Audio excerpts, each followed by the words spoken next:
Howdy, howdy. Welcome on in to the pre-show before the pre-show. Wow. Hi, Tep. It's a special day.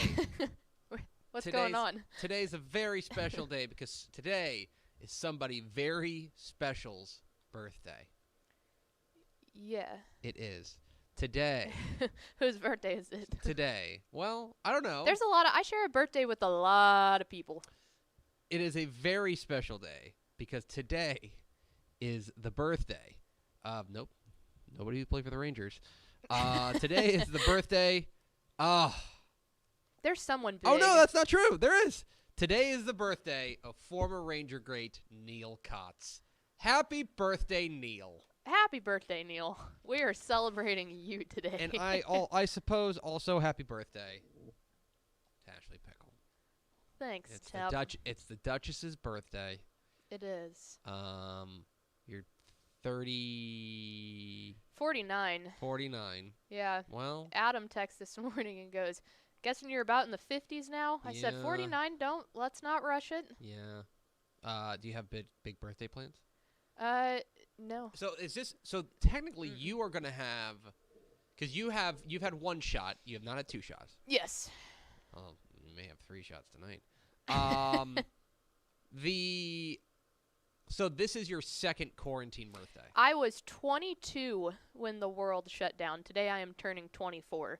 Doesn't that sound weird? Because That does sound weird. reasonably, if like we always go off of like the March 11th, Yeah. 12th-ish week, I was 22 when the world shut down, and I am still not fully vaccinated. You know how many, like, I feel like it's I also have... Jeff Kunkel's birthday. Oh, happy And birthday, Tom Jeff. Glavine, he's a Hall of Famer. I feel like I have wasted some of my 20s that I need to... Frank Dwyer. The moment that second shot goes in and we wait 2 weeks, we've got a lot to catch up on. Dutch Leonard. Travis Fryman. That's a former Clee and Deet great. Oh my gosh, you know what the craziest thing about today is? That Tony Blaylock sent this morning, I didn't realize until he sent it, it's 99-cent Mott's Day at Sonic. Wow. It's like They planned that. It's like they knew. It's like they knew. It's the best birthday gift. That is my big birthday plan. Wow. 99-cent Mott's Day. I'm Well- going to eat my weight in fried cheese. Happy birthday. Happy birthday to the Duchess of the Dorks. Thank you. We hope that it's a very, very good birthday. 2 things real quick for the pre-show. 1, we had big weather around here last night. Whew, buddy. And you know that it's big weather when you go to the TV because I saw your so Instagram story. The sirens started going off near the Tepper estate. Mm-hmm. Sirens started going off. My wife is watching something on her computer while I'm working. She goes, "Do we need to go somewhere?" And we have a closet that we normally go in whenever we're Hank's sleeping, so we don't want to grab him if we don't have to. So I was like, okay, well let me turn on the news. So I turned on the news, and not only are they showing Flomo.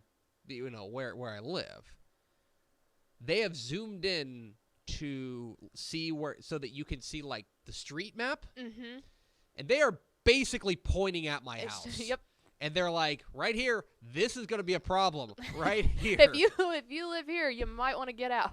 And so, yeah. So when we grabbed Hank and we got to have some team building in the closet last night. Everything was okay. It's fine. There was no tornado. It's just like, there were all the makings of a tornado. It just never came about.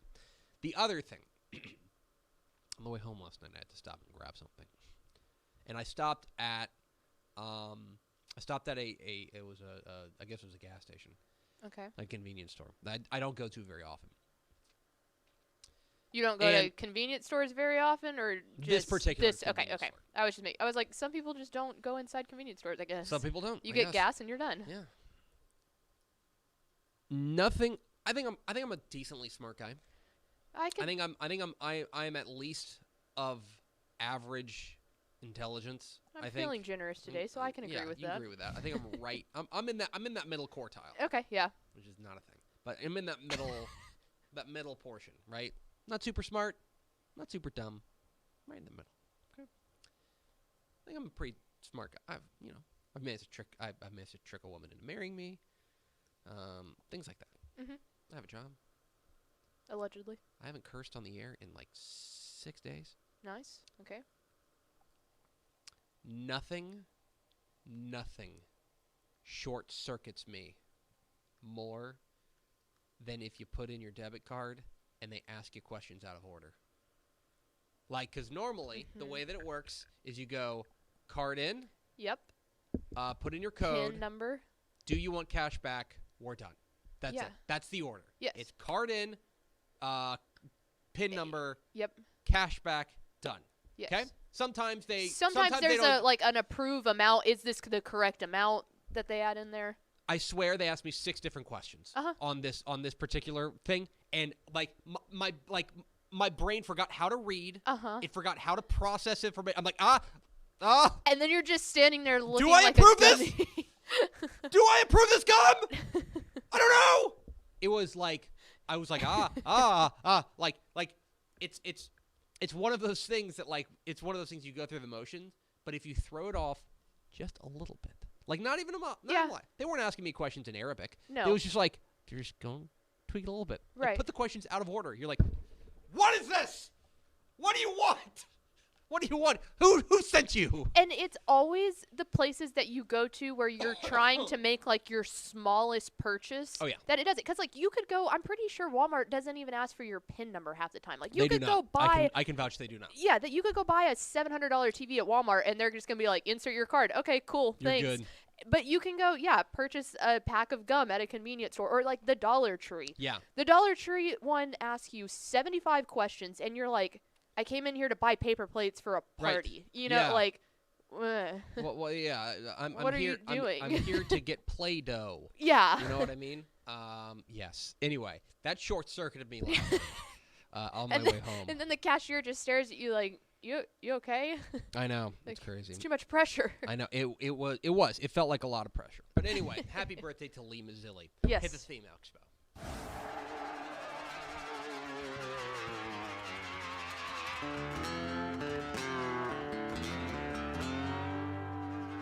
Let's go! Free money!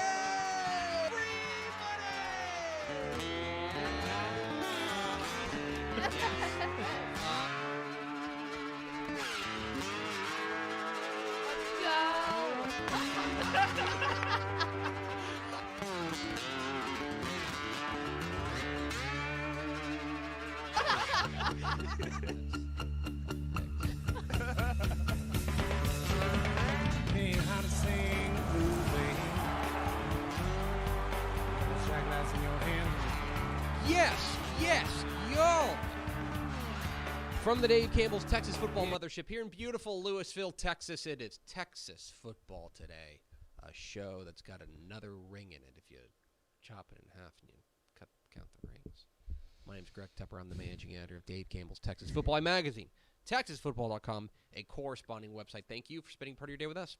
Whether you're watching us live at TexasFootball.com or on Facebook, or listening to us on the podcast, which you can subscribe to on the podcast vendor of your choice. Either way, thank you for doing your part to support your local mediocre internet show.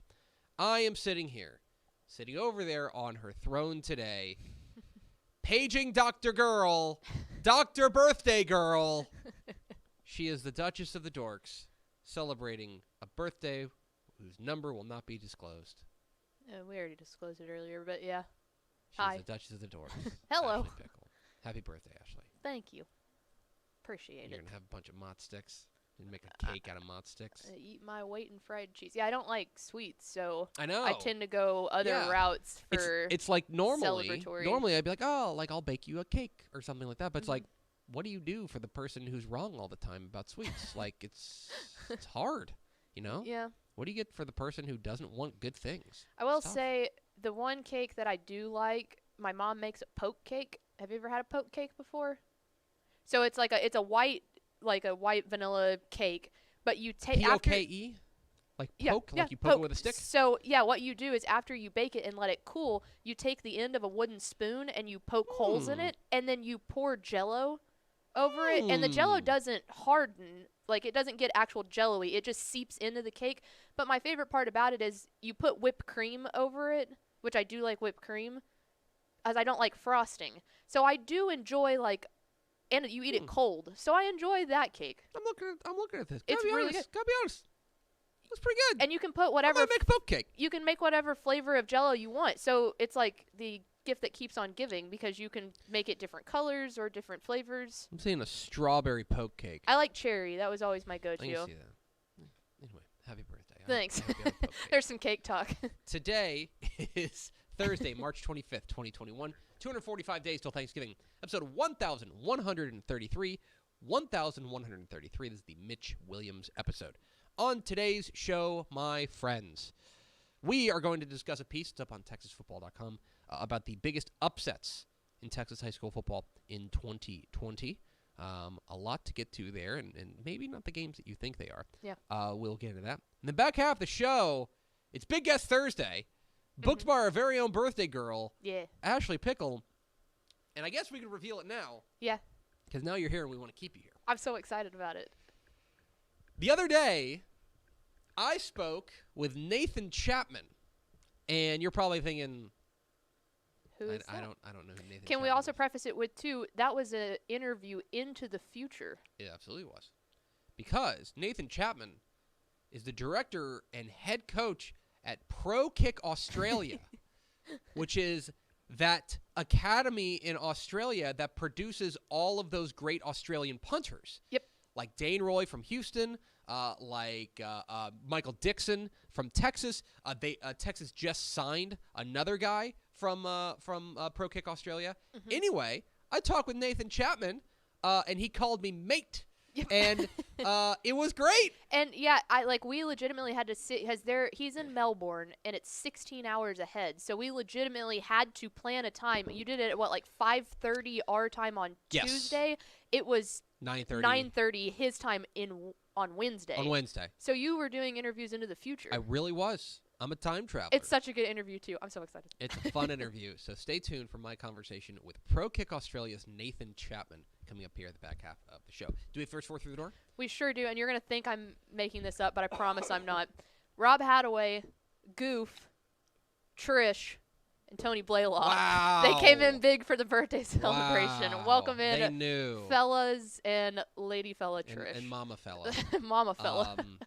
Hi, Trish. Happy birthday to you. Happy Ashley's birthday to you, too. Yeah, she's the one who should really be You celebrated. did the work. You should get a poke cake tonight. Yep. All right.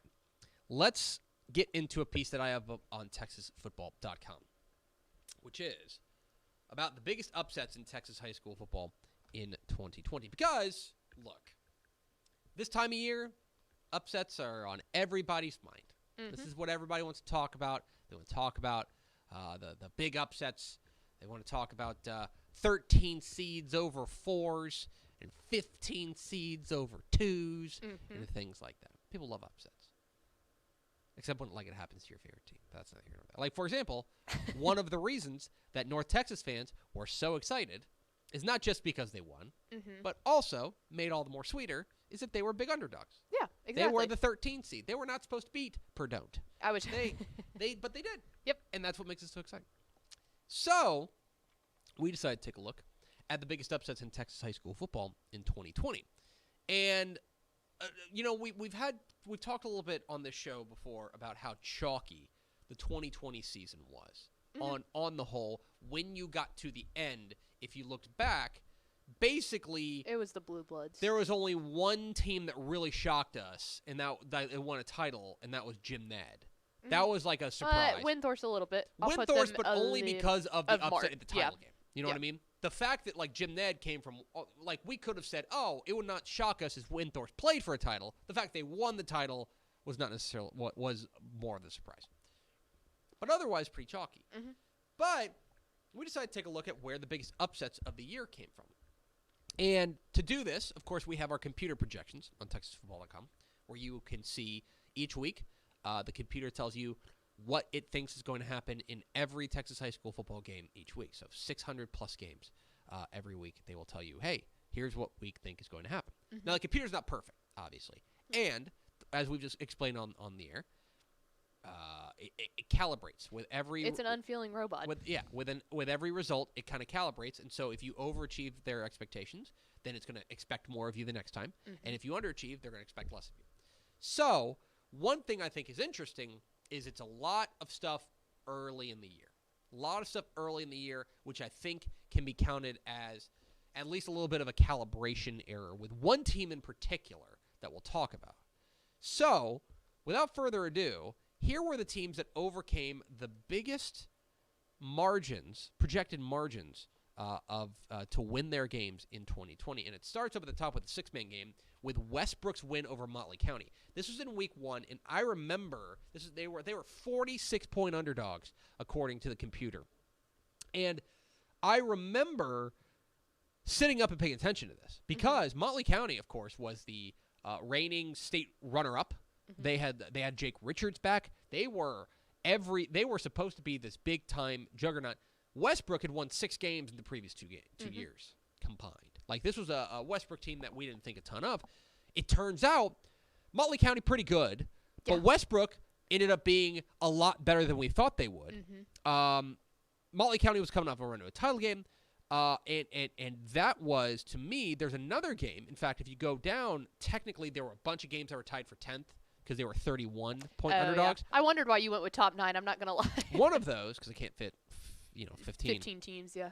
But one of them was there's another Westbrook game in week 2 when they beat Borden County. They were 31-point underdogs in that one. They pulled stunners in back-to-back weeks, but they had the biggest upset of the year with their 46-point win.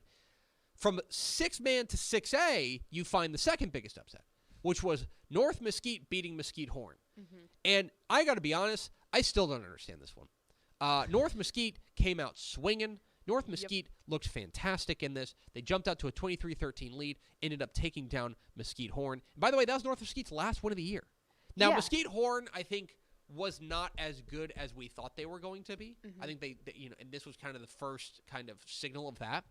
But North Mesquite's win was a 42-point upset there, and the biggest 11-man upset of the year. I remember us looking at that score on the website and thinking, like, oh, it's got to be backwards. Yeah, it's got to be messed up. Something went wrong. Hey, Will, you should go check on that. Reagan County beat Ozona in week 3, and that was a huge upset. Got a huge game from Jacob Gallegos. They were 37-point underdogs. You got a pair of games that were 35-point upsets. Norman G beating Bremond. That was back in week 1.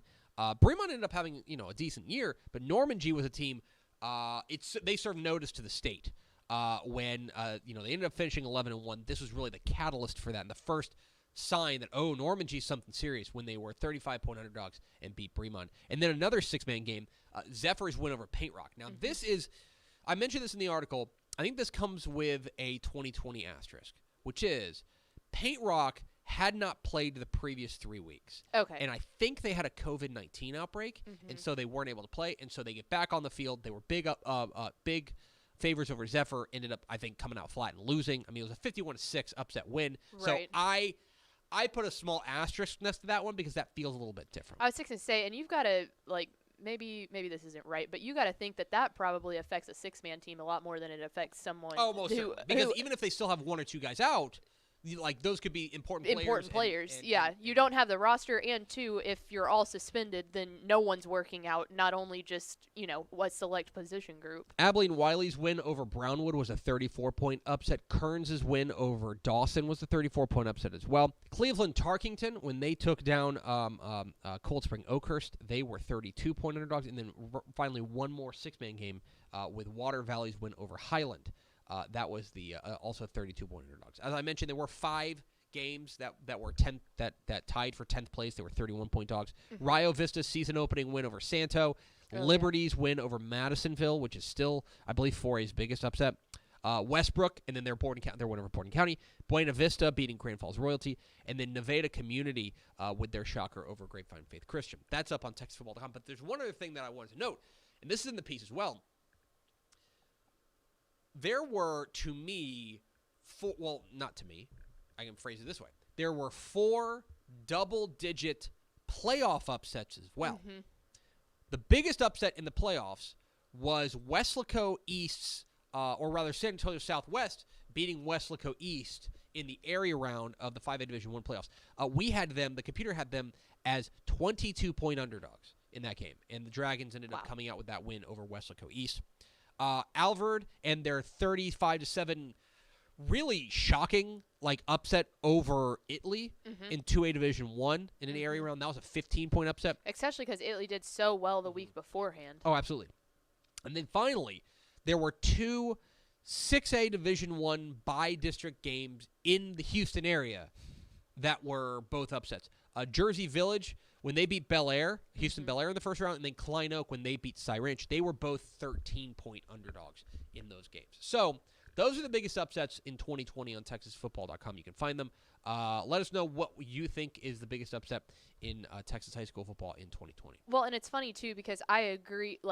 There is a difference, too, between what we're classifying as an upset here is literally point spread differential. We're using a cold, unfeeling robot to determine this. Exactly. Yes. But Rob Hadaway brought up, obviously you look at a South Lake Carroll over Duncanville game or Westlake over North Shore, and it's those are the upsets that are going to stick in your mind probably the most, but this is literally from an analytical standpoint. Oh, no, most certainly, but here's the thing, and he's exactly right.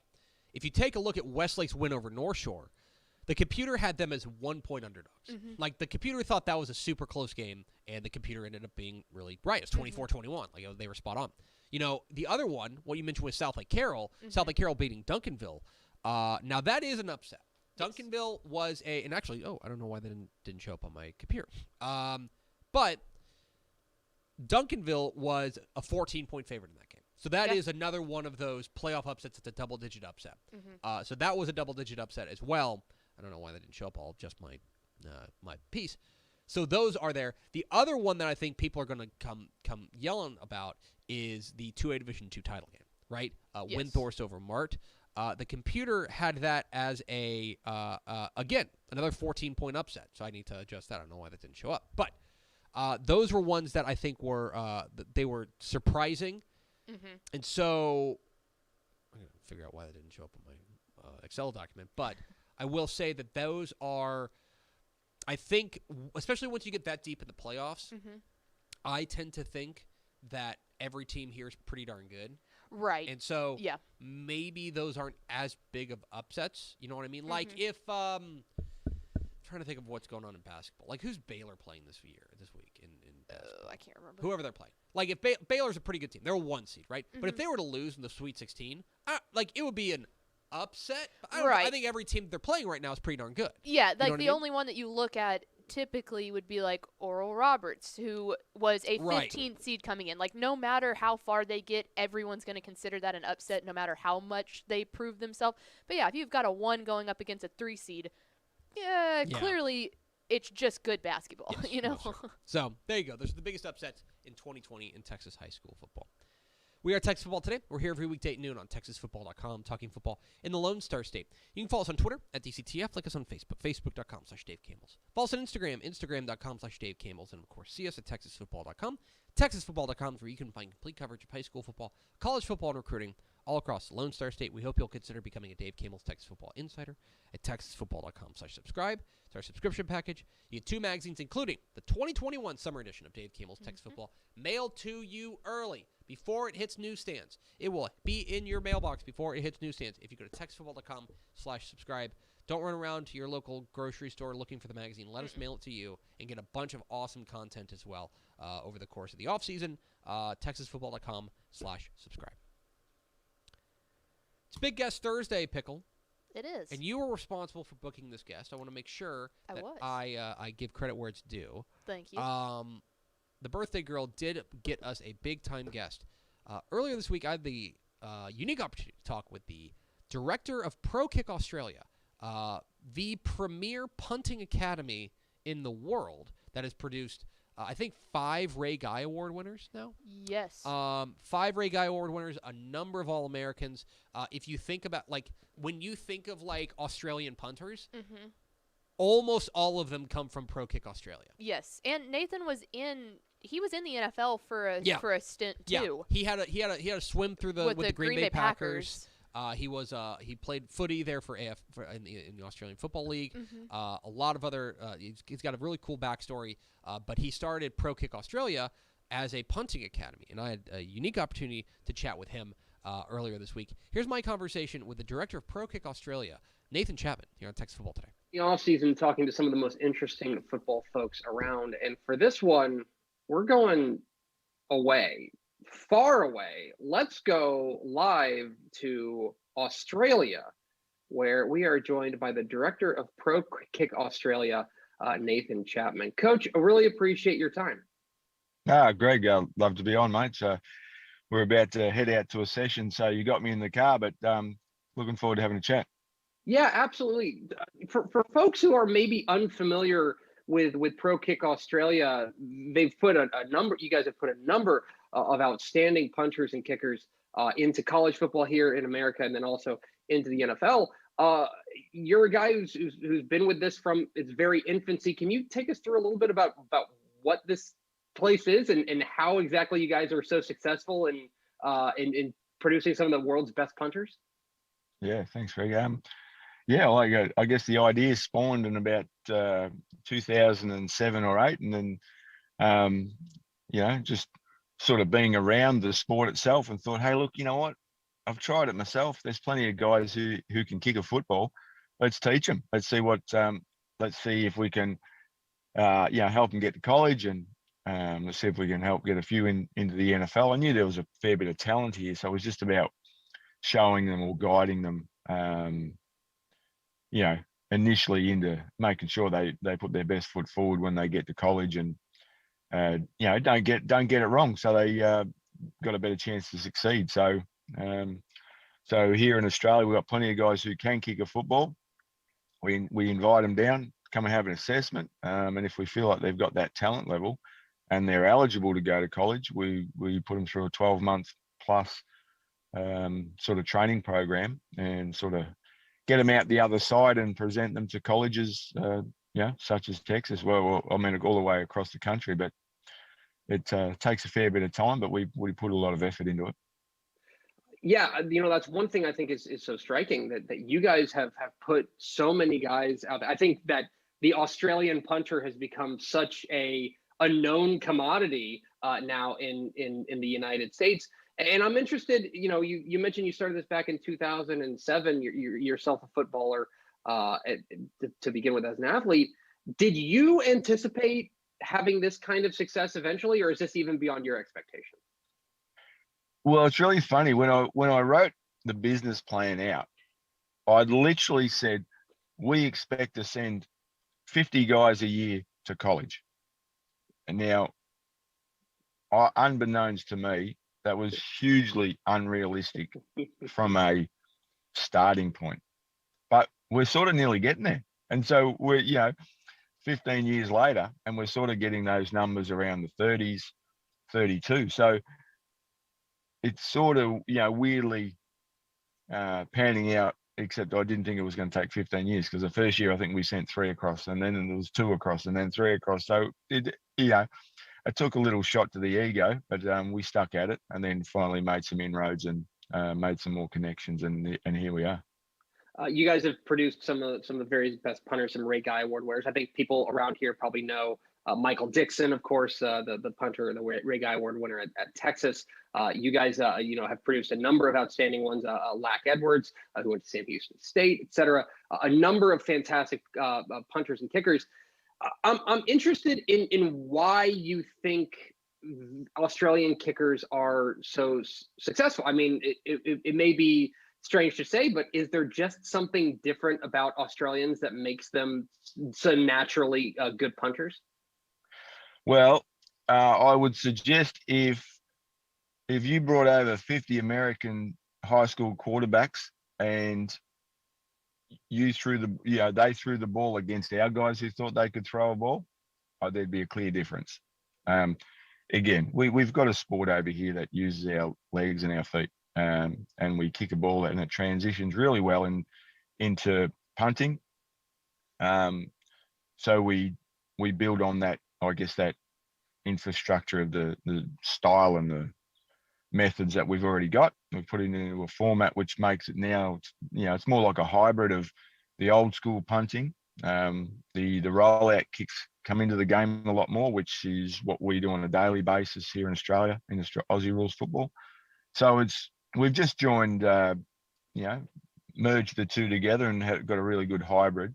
And there's some inherent game skills, some awareness, some instinct stuff that's, I guess it helps our players be a little bit calm behind the line of scrimmage. And if something happens, that's okay. We do deal with that on a daily basis in our game over here. So, yeah, we'd like to think it gives the coaches a fair bit of confidence to know that, okay, nothing phases them. They'll make mistakes.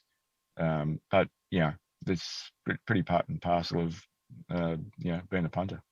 Yeah, I think that anybody who's watched footy a little bit can understand that there can be no panic if you're going to be successful in either sport in footy, and so that seems like that would translate well into punting. One you guys are signed 15 punters to the highest level FBS here, and one of the guys that I know folks probably are interested in hearing about it is Isaac Pearson. Isaac Pearson signed with the Texas Longhorns in this most recent class. I know you've got a ton of students, and I know you probably think highly of all of them, but with Isaac Pearson, can you give Longhorn fans a little bit of insight into what they're getting for their next punter? Well, he came to us, and the day he walked through the door was like, dude, you look like you're from Texas. And so his initial like meeting with us was like, hey, I love the Longhorns. I'd love to play them. We're like, well, you look like you're a Cowboy, and it would suit you, but you can't go because it's not going to be within your time frame. And then things just happened to work out. He had to do some classes. He had his job that he had to finish up, and the timing just worked out that when they needed to bring him in, that it worked with his timeline. So great lad, really humble, strong, and boots the ball and works really hard. So yeah, you're certainly going to get someone who's going to put all of their effort into being a good character, having a good work ethic, and then expecting a fair bit from his I guess consistency out on a field. So yeah, you got a pretty talented guy there who can kick it from A to B pretty well. I'd be remiss if I didn't ask about the past year, which has obviously been challenging for everybody involved with the pandemic.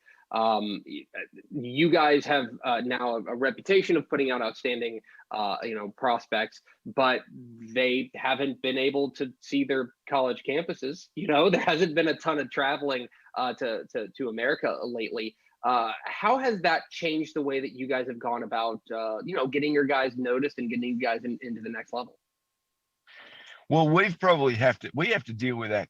We've dealt with that since day one. We're on the other side of the world. So going for a visit or meeting a coach has been, it's always difficult.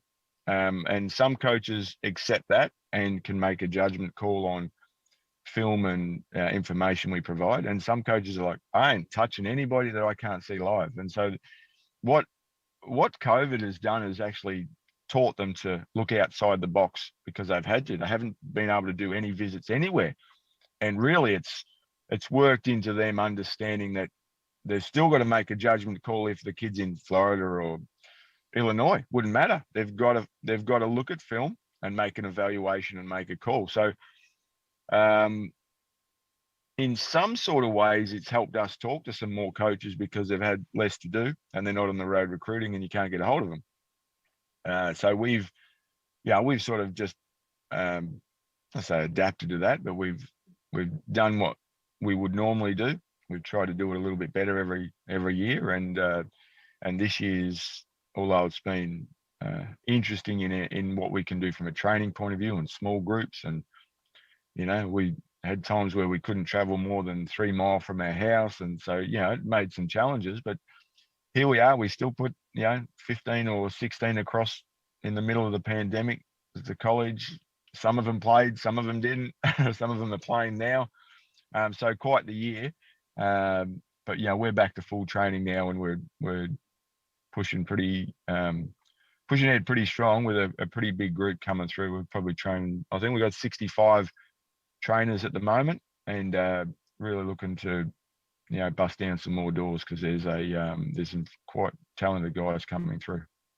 And I know you've got to get to training. I won't keep you too much longer, but I do want to ask about the culture change because another thing about this is I know you guys are fans of the NFL over there. You watch that, but college football is a very kind of uniquely American phenomenon. The idea of playing football for your university. I'm interested in how much training goes into understanding exactly what college football is, and understanding not only the sport, but also kind of all the strangeness that I think from the outside, it's a soup that we swim in, but from the outside, there must be so many different things that you have to learn in order to understand American college football. Yeah, well, in the 12 or 14 months of our training program, we try and mimic everything that college can provide. We can't mimic the crowds, and we can't mimic 6'7", 350-pound linemen. But the film, the guys that have gone across previously, connecting with new guys in the program, giving them information. We give them a chance to talk to all of the guys who've gone over there. What's it like? What did you need to take when you first set up your dorm? How much money am I going to spend? What's it like in a big, doing your first road trip? What's it like? So we've got access to all of the information, and we consistently grind that into the players over the course of the 12 months. Johnny Smith and I, who, we work together, and I guess all of our coaches across the country work at giving the players a lot of examples about what happens. We watch a lot of film, and we role play. We yell, we scream, we tell them off, just like college coaches are going to tell them off. We make them do push-ups, log rolls, you name it. We do anything we hear that's getting done over there, we do it here. So they're learning it, but there's nothing like being in there yourself and then going, right, that's what he meant. I get it. Thanks. It all makes sense now. So I have this little analogy that I watch, the shows about ice road truckers and, below zero and living in the Antarctic and how cold it is. And they say it's minus 20 and minus 30. And I go, oh, that's got to be cold. I've been outside when it's cold, but I haven't been outside when it's minus 20. And although I can imagine what it's like, I can't imagine what it's like. And so it's the same thing. I watch the shows, but it's not until I stood foot out inside it that you get a real punch in the teeth and go, yeah, okay, I get it now. This is what they're talking about. Well, Coach, I got to tell you, if you're ever looking for a place to stay here in the United States, Texas is probably, as far as avoiding that kind of cold, we're brethren there. You can rest assured that we won't give you that kind of stuff. I know we get the international weather forecast. You guys have been your snow's just melted. What the heck's going on there? Look, we can't explain it. We won't try to explain it. It was, but we all got a dusting of snow, and suddenly we were all paralyzed. It was, yeah, it was a little bizarre. He's Nathan Chapman. He is the director of Pro Kick Australia. Coach, really appreciate your time. Congratulations again on all your success, and go get to training. What's up, baby? Nathan Chapman, the director of Pro Kick Australia. Talked with him earlier this week. Very so cool. Fun guy. Yeah.